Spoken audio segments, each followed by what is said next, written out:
Vamos lá, então. Vamos dar início à nossa aula referente a conhecimentos pedagógicos dentro da área educacional, sendo aí tanto para a educação infantil quanto para o ensino fundamental. Por quê?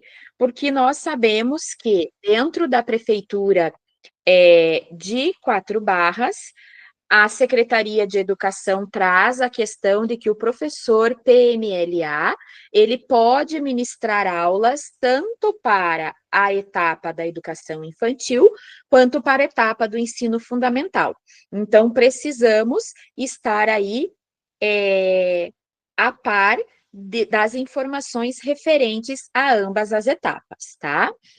É, Só antes de iniciarmos a aula, só vou relembrar vocês que ao final da nossa aula, né, eu postarei lá para vocês o que eu já coloquei no Classroom hoje para estudo, tá? Já deixei lá para vocês áudios explicativos sobre os conhecimentos gerais do município, o que, que é mais importante para que vocês foquem sobre o município, tá?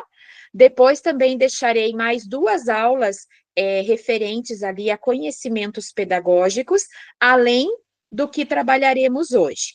Amanhã postarei para vocês mais ali alguns áudios referentes à língua portuguesa, que estão faltantes, e no sábado, às 14h15, teremos o nosso aulão de véspera, com a revisão de conteúdos mais relevantes para a prova, de conteúdos que nós, professores de cursos preparatórios, acreditamos que serão cobrados de vocês no momento da prova. E digo para vocês assim, modéstia à parte, eu acabo sempre acertando os conteúdos que são cobrados no momento da prova, né? No concurso de Pinhais, tanto o de educação infantil quanto de docência, eu tive alunas que me trouxeram, digamos assim, já, né, o testemunho de que no momento que elas abriram a prova, elas dizem que elas sentiam que parecia que eu estava com a prova no momento do aulão de véspera, que tudo que eu falei acabou caindo na prova. Teve uma amiga também e aluna que ela foi ouvindo os meus áudios no carro sobre conhecimentos específicos do município, e quando ela chegou lá, ela disse que exatamente caíram as explicações que eu trouxe. Então, modéstia à parte, né, eu acabo aí acertando e contribuindo para o desenvolvimento ali da prova de vocês. Lembrando que quem não puder estar presente às 14h15 de sábado, a nossa aula ela vai ter uma duração de 1 hora e 30 aproximadamente. Então, ela vai se encerrar ali em torno de 3h15, 4 horas, e até às 5 horas, aí eu disponibilizarei a vocês a gravação desta aula lá no grupo do WhatsApp, aonde vocês poderão assistir, caso vocês não tenham assistido, ou aqueles que queiram rever alguma coisinha, também estará disponível. Bom? Então, vamos lá, vamos tratar aqui agora dos assuntos referentes à especificidade da área educacional, deixando de lado a legislação, mas sim aquilo que nós trabalhamos cotidianamente, que é a nossa rotina dentro da sala de aula. Esses conteúdos aqui, eles acabam sendo mais simples, mais tranquilos, porque, como eu já citei, eles fazem parte da nossa rotina. Então, é algo que não precisa vir a ser ali tão contemplado, porque nós temos noção de como isso acontece, porque ele está ali na nossa prática. Então, é só mesmo para vocês aperfeiçoarem, tá? Então, vamos iniciar aqui com as concepções de educação infantil e ensino fundamental nos anos iniciais. Ou seja, vamos ver aqui qual é a função social da escola, qual é o papel do professor, o papel do aluno. Vamos ver como que isso se dá realmente dentro do chão de escola. Então, o que que nós entendemos por educação? Educação, ele é um processo e uma prática social que ela vai se constituindo através das relações sociais. Porque nós sabemos que, dentro da escola, os estudantes estão tendo relações sociais com os seus pares e com os outros. Quando falamos com os pares, são os seus colegas da mesma idade. Quando falamos com os outros, somos nós, professores, e os demais profissionais da escola. Então, sabemos que a educação, ela se dá através dessas relações sociais. E ela vem a ser um processo contínuo de formação, porque nós estamos nos educando, nós estamos aprendendo constantemente, né? Até o final das nossas vidas está existindo este processo de educação, essa educação, né?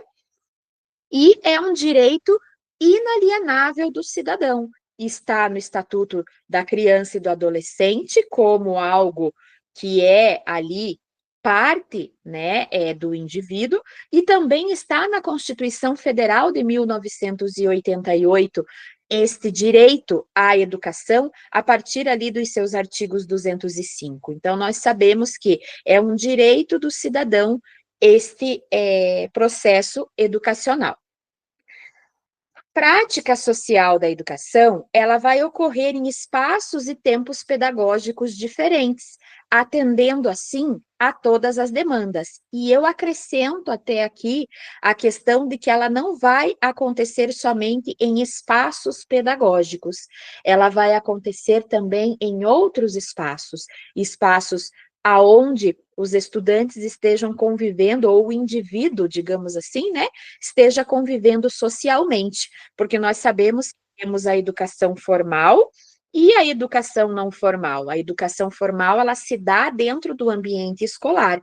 Já a educação informal, ela se dá em todo, em qualquer ambiente, dentro da família e em qualquer outra relação social, né? Dentro de uma igreja, dentro de, dentro de clubes, agremiações, parques, aonde a pessoa estiver se relacionando com o outro, está acontecendo um processo educativo. Como prática social, a educação tem como locus privilegiado a escola, entendida como espaço de garantia de direitos. Então, a educação, ela se dá em ambos os espaços, mas o que garante esse direito inalienável do cidadão é o âmbito escolar, é o ambiente escolar, porque ali sim é, é o espaço formal de aprendizagem, porque, como citei anteriormente, existe a educação formal e informal. A informal se dá fora da escola, né? Então, aonde se tem a obrigatoriedade é dentro do ambiente escolar pela educação formal. O que que é indispensável à escola, né? O que que a escola precisa proporcionar para este indivíduo? Socializar o saber sistematizado. Aí eu falo sistematizado, vocês podem pensar assim, nossa, mas nós vamos trabalhar mecanicamente, e as propostas hoje não trazem essa questão mecânica, não trazem, né, esse lado tradicional. Existe uma diferença entre sistematizado e sistemático. Então, quando nós trabalhamos algo mecânico, é algo sistemático. Quando falamos sistematizado, é algo organizado. Então, nós dizemos que a escola, ela traz o saber sistematizado, ela traz o saber organizado, o saber orientado para os indivíduos. Então, tomem bastante cuidado na hora da prova com esses tipos de termos, sistemático e sistematizado. O sistemático é aquele mecânico, tradicional. O sistematizado, ele leva ao entendimento de organizado, estruturado, orientado. E esse é o papel da escola, orientar, né? Organizar, estruturar o ensino, o aprendizado. Também é indispensável a escola fazer com que o saber seja criticamente apropriado pelos alunos, né? Ou seja, eles vão aprender, mas irão refletir sobre aquela aprendizagem, eles não vão apenas receber as informações, né? Eles não vão ser um depósito de conhecimentos, mas sim eles vão construir este conhecimento. Também é indispensável a escola aliar o saber científico ao saber prévio dos alunos, ou seja, o que eles trazem lá da educação informal precisa ser relacionada com o conteúdo que está sendo trabalhado formalmente dentro da escola. Adotar uma gestão participativa no seu interior, já trazemos aqui, então, a questão da gestão democrática do ensino, né? E sabemos, diante da legislação, diante da LDB, que a gestão democrática, ela acontece, né, nos estabelecimentos públicos oficiais, porque nós sabemos daquela diferença entre o dono da escola, que é aquele da escola particular, e o diretor da escola, que é o da escola pública, né? O dono da escola, ele vai agir, ele vai trabalhar a sua gestão à sua maneira. Já o diretor de escola, ele vai seguir as determinações do sistema. Não que o diretor da escola particular, ele não tenha que seguir as legislações vigentes. Sim, ele precisa, mas determinadas questões ele impõe, é da maneira dele e acabou porque a escola é dele. Já no caso da escola pública, a escola não é do diretor, né? A escola é da comunidade, é da sociedade. Então, todos precisam trazer os seus apontamentos. E a gestão democrática, ela é aquela gestão que permite a participação de toda a comunidade escolar. E o que vem a ser a comunidade escolar? A comunidade escolar são todos os envolvidos naquele processo. A parte gestora, a parte pedagógica, os estudantes, os pais e a comunidade no geral, a comunidade externa à escola, que no caso seriam ali, né, as pessoas que compõem o bairro que aquela escola está inserida. E também é indispensável à escola contribuir na construção de um Brasil como um país de todos, com igualdade, humanidade e justiça social. Em consonância com as legislações vigentes, a função social tem como objetivo precípuo o compromisso com a formação do cidadão, com o fortalecimento dos valores de solidariedade, compromisso com as transformações dessa sociedade. Pessoal, eu trouxe aqui, só fazendo um adendo, eu trouxe este documento para vocês terem como base, tá? Pessoal, desculpa, mas disparou um alarme aqui no estacionamento do condomínio. São questões que, infelizmente, acontecem quando a gente trabalha em home office, né? Eu estou trazendo esse material, mas eu não vou seguir ele tão à risca, tá?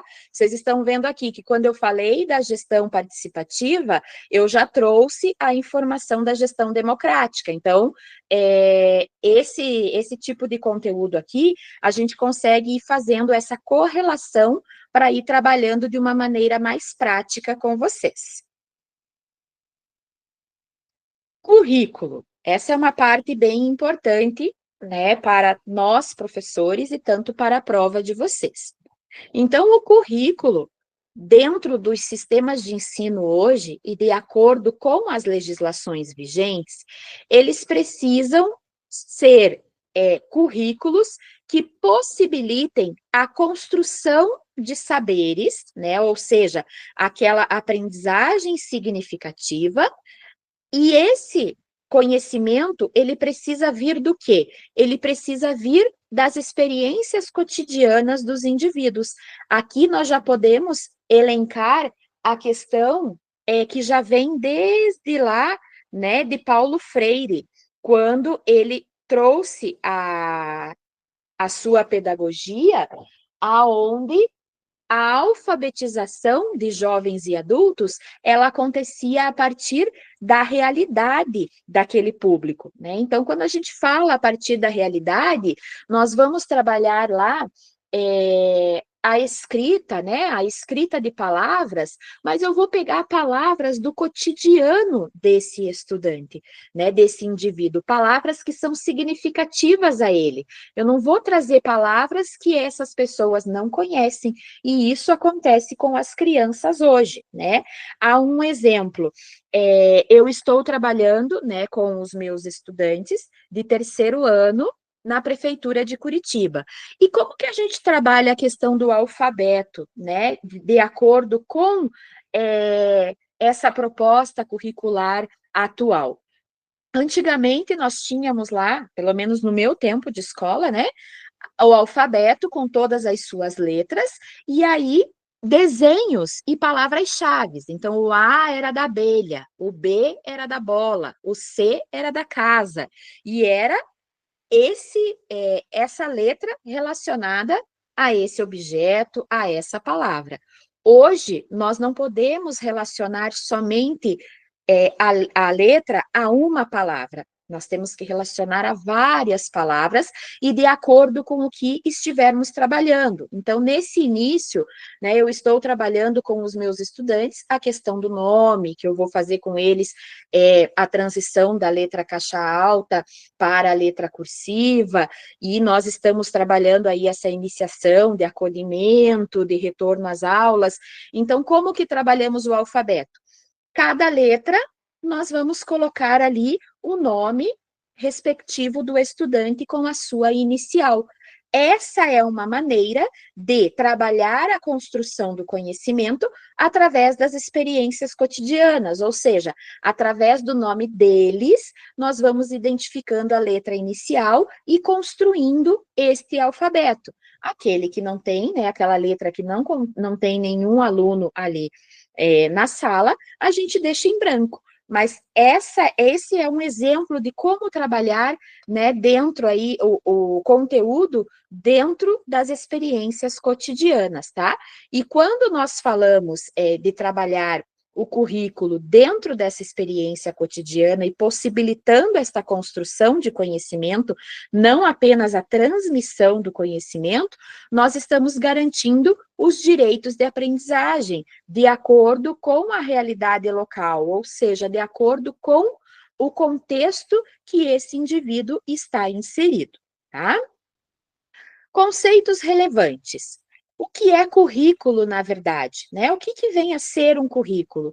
O currículo é aquele desdobramento, é o desmembramento da organização e do planejamento do projeto pedagógico, ou seja, o currículo ele nada mais é do que tudo aquilo que o indivíduo precisa aprender em um determinado período escolar, em uma determinada etapa, em um determinado ano escolar.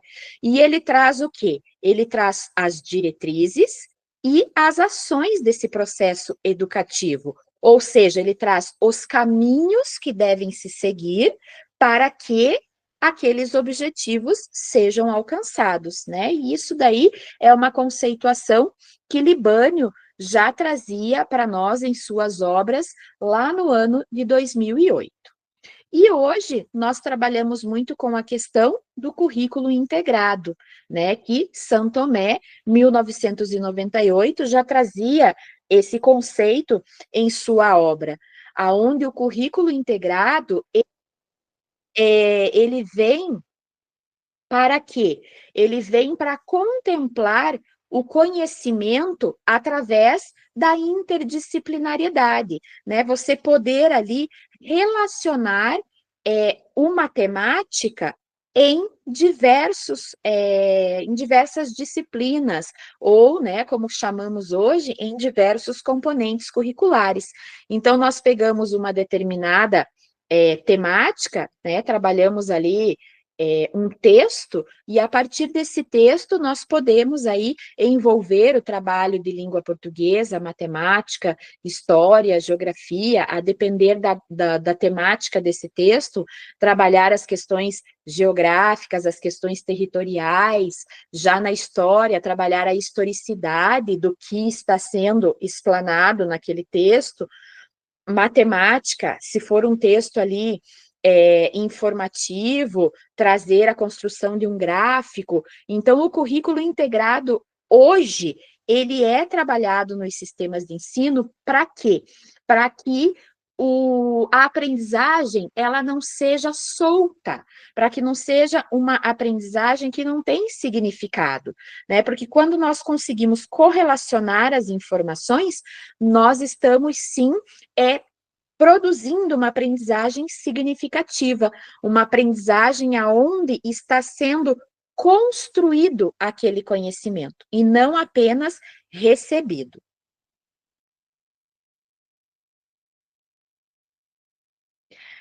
E aí nós temos tipos de currículo, tá? O currículo formal, o currículo real, o currículo oculto. O currículo formal, ele também pode ser denominado como currículo prescrito, tá? E é um currículo que ele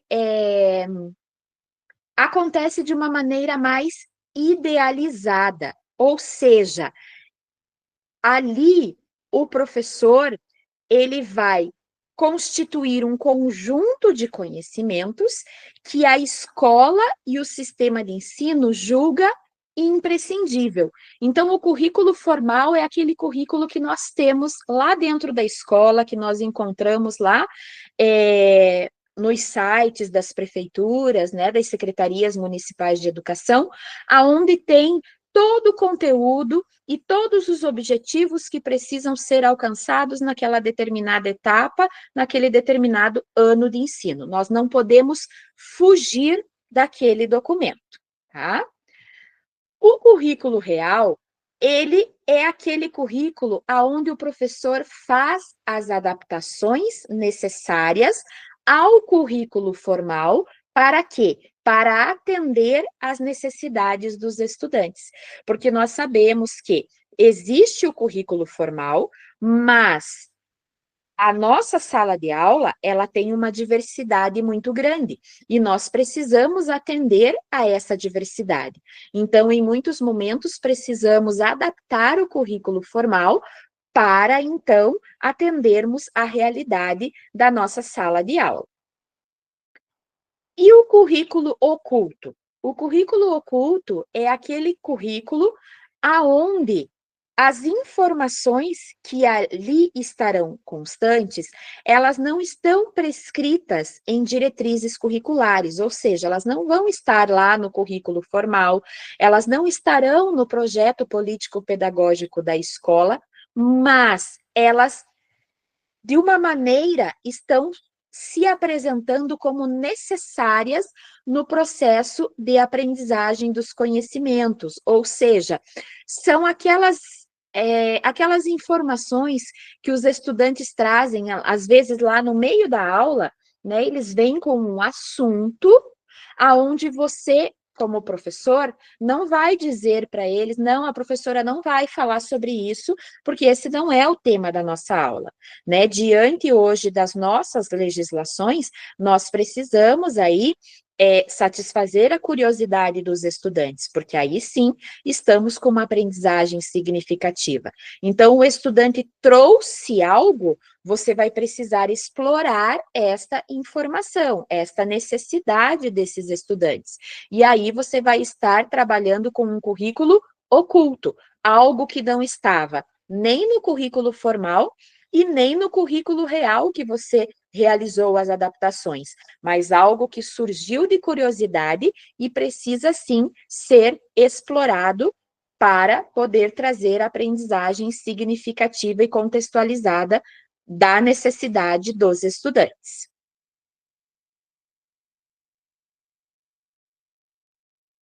Essa questão aqui da multidisciplinariedade, interdisciplinariedade e transdisciplinariedade é mais uma questão de curiosidade para vocês, conhecimento, Porque na prova, ali no edital de vocês, não consta essa questão, tá? Então, depois, vocês fazem apenas uma leitura para relembrar o que vem a ser a multidisciplinariedade, interdisciplinariedade e transdisciplinariedade, mas eu não vejo ela como cobrança na prova. Só é importante vocês realizarem uma nova leitura por conta da interdisciplinariedade que se encaixa ali no currículo integrado. Mas a interdisciplinariedade é algo que está aí no nosso cotidiano e que nós sabemos, né, que é correlacionar aí, fazer a intersecção entre os conteúdos de duas ou mais disciplinas, de dois ou mais componentes curriculares, como eu trouxe para vocês a exemplo quando mencionamos ali o currículo integrado. O papel do aluno dentro do âmbito escolar. O papel do aluno é de protagonista, né? Sabemos que o aluno é o centro da aprendizagem. Foi o tempo que o aluno era apenas um receptor de informações, um receptor de conhecimentos. Hoje, o aluno é o protagonista, ele é o centro, ele constrói o seu próprio aprendizado, né? E como que ele constrói esse próprio aprendizado? Já entramos aqui no papel do professor. Ele constrói esse aprendizado com a mediação do professor. Que qual é o papel do professor? É mediar o conhecimento, a construção do conhecimento, né? O professor ele vai ser um incentivador, um facilitador daquela construção de conhecimento, mas não aquela pessoa que vai transmitir o conhecimento. Então, o professor vai estimular, o professor vai mostrar caminhos e o estudante, o aluno, vai construir este conhecimento a partir da mediação, a partir das orientações do professor. E toda essa orientação do professor vai advir da onde? Do projeto político-pedagógico da escola, que é o documento que norteia todas as ações de dentro da escola, que traz ali o regimento escolar, traz como o currículo vai se apresentar, traz as estratégias e as metodologias que o professor pode se utilizar dentro de sala de aula, e o professor, para que o estudante possa desenvolver todas as suas habilidades e competências para aquele momento, vai mediar o trabalho para que ele possa construir o seu conhecimento. E através, né, essa construção, lembrando que precisa ser sempre significativa dentro do contexto desses estudantes, né? Quando nós falamos dentro do contexto, há um exemplo. Vamos supor os alunos lá, né, do Nordeste.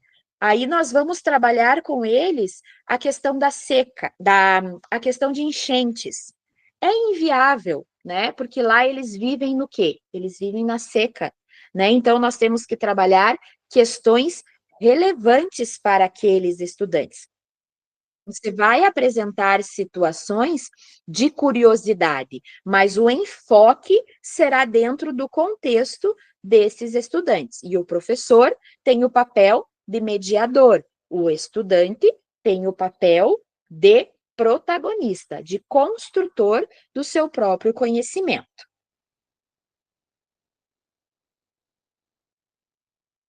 Princípios metodológicos. Os princípios metodológicos são aqueles itens que auxiliam o professor na construção do seu planejamento, né? Na construção ali do seu plano de aula, do seu encaminhamento de aula.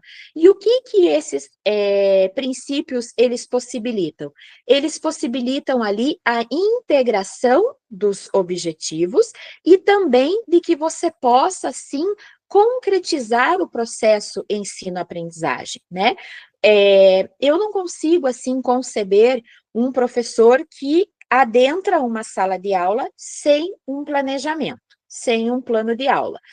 Lembrando que existe uma diferença entre planejamento e plano de aula, né? Planejamento é algo macro, é algo maior, é algo que você pensa, digamos assim, Como será mais ou menos? Você traz pinceladas, né? O planejamento, eu digo que é o esqueleto. Você vai trazendo tópicos de como mais ou menos você vai proceder e de que objetivos você quer alcançar. Já o plano, nós chamamos que é algo micro, é algo mais específico. O plano, você vai trazer todas as especificações. Você vai trazer o conteúdo, os objetivos, é, o, os recursos, né, que você vai utilizar para a produção, para a ministração dessa aula, e você vai trazer todo o encaminhamento, como que essa aula vai acontecer, do começo ao fim, dentro das suas especificidades.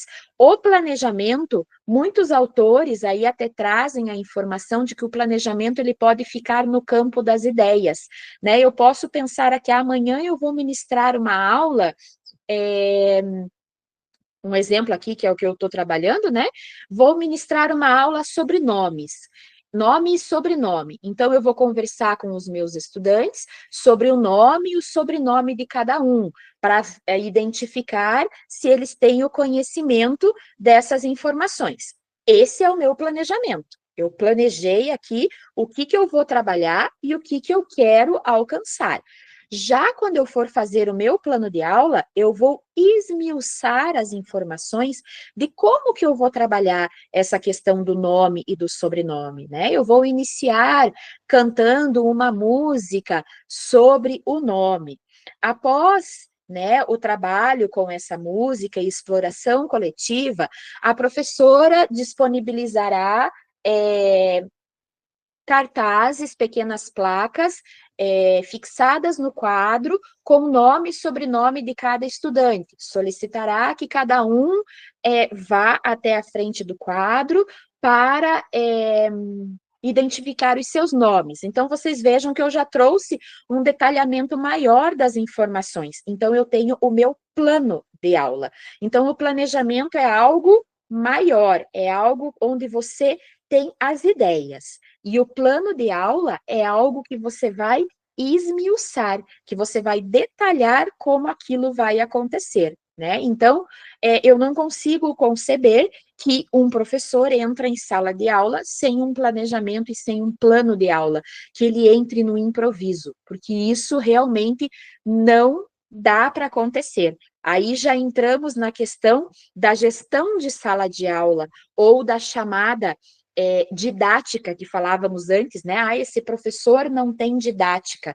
ele não tem domínio de turma. Hoje nós usamos a questão, o termo gestão de sala de aula. Então, nós precisamos ter toda essa organização para que nós possamos ter essa gestão da sala de aula, para que nós possamos ter, entre aspas, o domínio dos nossos alunos, porque nós sabemos que quando a gente entra de improviso na sala de aula, você não sabe direito o tempo que vai durar a atividade, você não sabe exatamente que atividade você vai aplicar, que estratégias você vai utilizar, como você vai proceder, e enquanto você está pensando tudo isso, os alunos estão fervendo. E aí você não tem o domínio, você não tem a gestão de sala de aula. Então, o ponto principal para que um professor tenha gestão de sala de aula é o planejamento e plano de aula. Você chegando com tudo organizado, com tudo estruturado, com tudo sistematizado,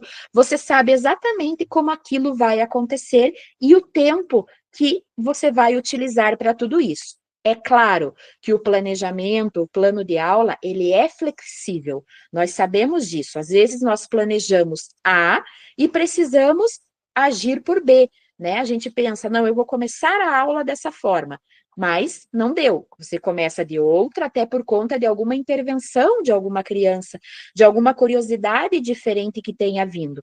Mas você tem um norte, um caminho a seguir. Então, você já tem a tua gestão de sala de aula. E quando nós estamos planejando, quando nós estamos produzindo ali a nossa ação educativa, nós sempre precisamos pensar nesses princípios metodológicos, né? Nessa ação, reflexão e ação, né? Verificarmos ali o que vai permitir dentro daquela prática que o aluno vai compreender o que ele está fazendo, né? Nós vamos permitir que aquela ação leve o nosso estudante a uma reflexão para uma nova ação, que é a construção do seu conhecimento. Aqui nós entramos na questão da criticidade, da reflexão, de levar o estudante a pensar e a construir o seu conhecimento. E aí, diante desta ação, reflexão e ação, nós estamos trabalhando com a aprendizagem significativa, que é a contextualização dos conteúdos de acordo com as experiências cotidianas daquele alunado, né? Daquela, entre aspas, clientela. Também a questão da resolução de situações, problemas, né, onde nós trazemos ali desafios para esses estudantes, então nós precisamos também ter esta prática dentro dos nossos planejamentos, das nossas ações educativas, porque a resolução de situações, problemas vai levar esses estudantes à aprendizagem significativa, e aquele primeiro princípio que é o da ação, reflexão e ação. Também precisamos ter ali, como princípio metodológico, a relação da teoria com a prática, porque nós sabemos que nenhuma delas funciona sozinha. A teoria não é satisfatória sozinha, e a prática também não é satisfatória sozinha, elas precisam se complementar. Então, nós precisamos ter essa relação da teoria com a prática, trazer para o estudante a informação e fazê-lo ali relacionar com a sua prática, com a sua experiência cotidiana.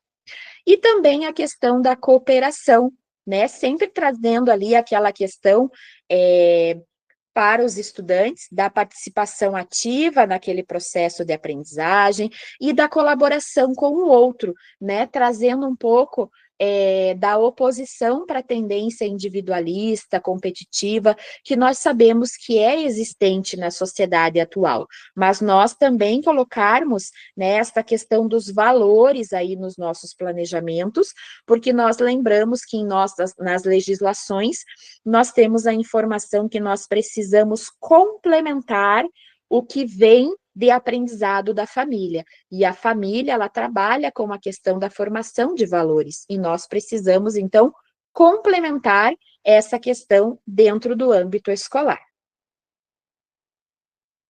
Também o trabalho com a autonomia, né, dentro dos nossos planejamentos, nós precisamos sim permitir a autonomia dos nossos estudantes, até porque se, no caso, boicotarmos, né, esta autonomia, nós não estaremos tendo ali satisfatoriamente o papel do aluno dentro dos sistemas educacionais de hoje, que é o de protagonista. Se ele não tiver autonomia, ele não vai ser protagonista do processo, ele não vai estar construindo o seu próprio conhecimento. A interdisciplinariedade, que é a relação ali, né, entre diversos conteúdos, e, por fim, a integração entre saber, saber fazer e o ser, né? Então, ele vai saber determinada questão, ele vai saber fazer aquilo que está sendo explicitado, até porque vai fazer parte da sua experiência cotidiana, e ele vai aprender a ser, ou seja, ele vai levar aquilo que é significativo para a sua vida.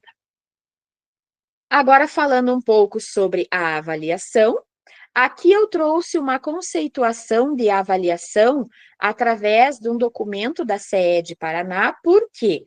Porque todos os sistemas de ensino municipais, eles seguem o referencial curricular do Paraná, que vem da CED, né? Então, portanto, eu trouxe para vocês como a avaliação é entendida dentro dos sistemas educacionais do estado do Paraná.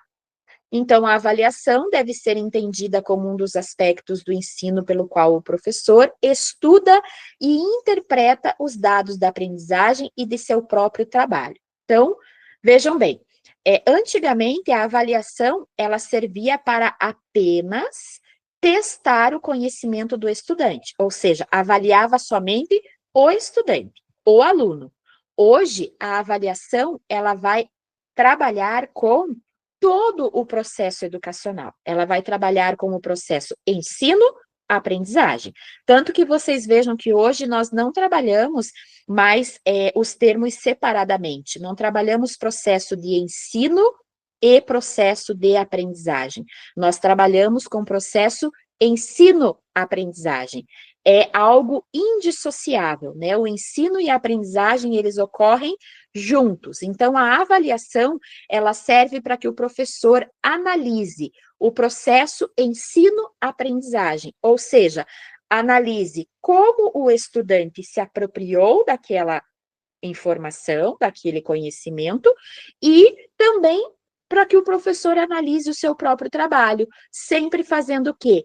Aprimorando o processo de aprendizagem, né? Diagnosticando os resultados para poder trazer sempre melhorias, tanto para a aquisição, a construção do conhecimento desse estudante, quanto para a sua própria prática profissional. Aí nós temos os tipos de avaliação mais comuns, né? Porque existem diversos tipos de avaliação, mas nós temos aqui a avaliação diagnóstica, a formativa e a somativa. A diagnóstica é aquela que nós utilizamos para diagnosticar, para verificar a apropriação do conteúdo do meu estudante. É um mito nós termos aí a ideia de que a avaliação diagnóstica ela só pode acontecer no início do ano letivo, tá?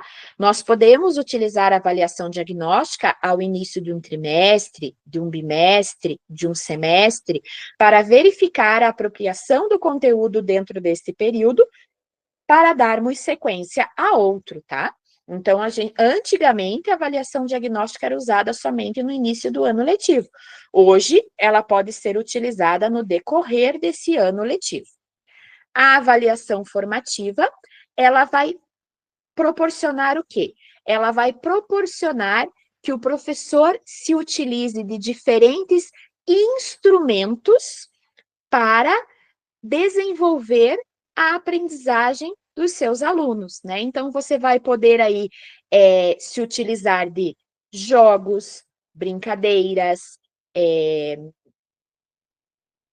as provas normais, né? Aquelas provas tradicionais que conhecemos, seminários, portfólios, diferentes instrumentos avaliativos para que você possa aí realmente verificar a apropriação desse conteúdo, né? E aqui nós já entramos também na questão das metodologias ativas, aonde o professor pode se utilizar de diferentes estratégias para esta avaliação, né? Usar ali uma sala de aula invertida, aonde você dá o conteúdo, dá o tema e o teu estudante traz para você informações que ele tem a respeito desse conteúdo, para depois o professor fazer ali uma explanação maior, mais complexa, né? Então, essa questão aí da avaliação formativa. São diferentes instrumentos que você utiliza para formar aquela aprendizagem, para fortalecer aí o processo de ensino-aprendizagem.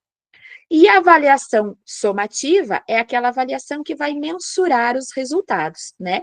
São mais utilizados atualmente nas avaliações de larga escala, que nós conhecemos, né? SAEB, essas avaliações que testam ali o conhecimento do estudante, mas através da questão quantitativa, porque nós, dentro da sala de aula, nós nos preocupamos com a qualidade dessa aprendizagem e não com a quantidade.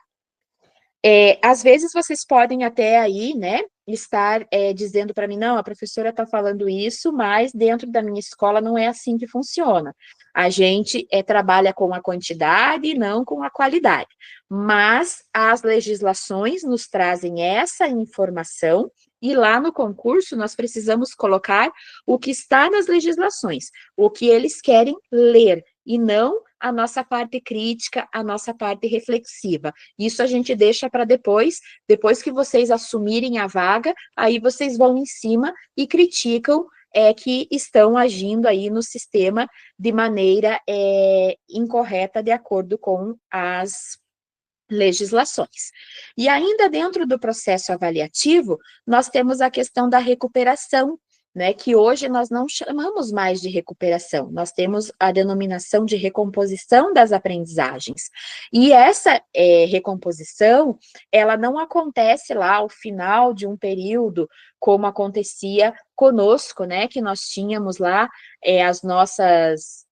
os nossos exames finais, que todo mundo entrava em férias e ficava lá, quem não passou de ano, como se falava, né, ficava estudando mais 1, 2 semanas. Não, hoje as recuperações, as recomposições de aprendizagem, elas precisam acontecer concomitantemente com o processo. Ou seja, eu apliquei um instrumento avaliativo, fiz com os meus alunos lá um debate sobre determinada temática e eu vou utilizar isso como um instrumento avaliativo para formar ali o processo de desenvolvimento da aprendizagem. Mas eu tive ali um número X de estudantes que não foram muito de acordo, né, ali não se desenvolveram muito bem. O que eu vou fazer? Eu vou fazer uma reavaliação, eu vou trabalhar novamente esse conteúdo e eu vou aplicar novamente um instrumento avaliativo, mas eu não posso me utilizar do mesmo instrumento avaliativo, tá? Eu preciso, então, se eu fiz ali um debate, na próxima eu vou trabalhar com uma produção de texto, porque aí eu estou permitindo que as crianças que não têm muita desenvoltura para a oralidade, mas têm bastante desenvoltura para a escrita, se saiam melhor nesse instrumento avaliativo. Pensando no quê? Pensando na diversidade que eu encontro dentro da minha sala de aula, onde todos não aprendem da mesma maneira, através da mesma metodologia, da mesma estratégia, aonde eu tenho uma especificidade muito grande de estudantes e preciso atingir a todos. Então, eu vou me utilizar de diversos instrumentos avaliativos para que eu possa contemplar todos os estudantes. Aí aqui tem alguns exemplos de instrumentos avaliativos, que depois vocês podem dar uma lida, tá? Que são os instrumentos que nós nos utilizamos aí para compor todo o processo avaliativo e podermos aí, né, analisar o processo de ensino-aprendizagem. Aí aqui traz a organização do trabalho pedagógico na educação infantil e o ensino fundamental, a gestão da sala de aula, que eu já mencionei para vocês quando falei ali sobre os princípios metodológicos, a questão da importância da produção do planejamento para que temos algo ali, né, um trabalho organizado, sistematizado, estruturado. Por isso que falei para vocês que hoje a gente ia conseguir relacionar os conteúdos, né? E ia ser algo mais tranquilo na nossa aula. Então, aqui, né, tem um mapa mental sobre a gestão da sala de aula, ter um planejamento coerente com a sua realidade, manter a postura profissional frente aos alunos, né? Nós sabemos que temos que ter aquela afetividade, aquele carinho, aquela proximidade, mas também nós precisamos mostrar aos estudantes que quem tem a responsabilidade ali naquele momento, quem é o mentor, somos nós, né? Nós somos mediadores, estimuladores, incentivadores, e nós temos que manter ali aquele controle. Também um outro aspecto é de gerenciar os horários, distribuição das atividades e demandas durante o período da aula. A questão que entra ali, né, tendo um planejamento, você tem essa organização. Não iniciar novos conteúdos antes de finalizar corretamente os conteúdos que estavam em pauta. Então, se nós vermos, né, que existe ali uma pequena defasagem ainda dos nossos estudantes com relação a algum conteúdo, realizar a retomada, como eu mencionei ali no momento da avaliação, realizar a reavaliação através de um outro instrumento, para depois iniciar um novo conteúdo. Porque se você iniciar um conteúdo com essa defasagem, você não vai conseguir dar conta do conteúdo seguinte, porque eles não dominaram ainda o anterior, então vai ficar sempre algo para trás. E também deixar os alunos inteiramente conectados com as ações pedagógicas, né? A questão da aprendizagem significativa, da construção do conhecimento, daquele saber contextualizado. Aqui também traz algumas questões, né, de como acontece essa organização do trabalho pedagógico, através ali da estrutura física, dos ambientes, dos espaços, tempo, materiais, né, que você vai já separar os materiais da tua aula antecipadamente, que metodologia você vai utilizar, os objetivos que quer alcançar, a produção do planejamento e como a avaliação vai acontecer. Então, resumindo aqui, você tendo um planejamento, você tem todas essas informações, né? Porque você já planejou tudo o que você vai fazer. Você planejou que estrutura você vai utilizar, que parte da escola você vai estar para realizar aquela proposta, aquela atividade, que tempo você vai utilizar, os materiais. Então, eu digo, tendo um planejamento, você tem toda a estruturação e você tem, sim, a gestão de sua sala de aula. Aqui a questão do conselho de classe não cabe muito, né? Porque aqui é mais para a questão mesmo de pedagogo, ou então quando nós trabalhamos com ali o ensino fundamental, anos finais, mas nós sabemos que para o ensino fundamental, anos iniciais, também temos, então eu trago uma pincelada para vocês de como acontece o conselho de classe, né? O conselho de classe ele é formado por 3 momentos: o pré-conselho, o conselho propriamente dito e o pós-conselho.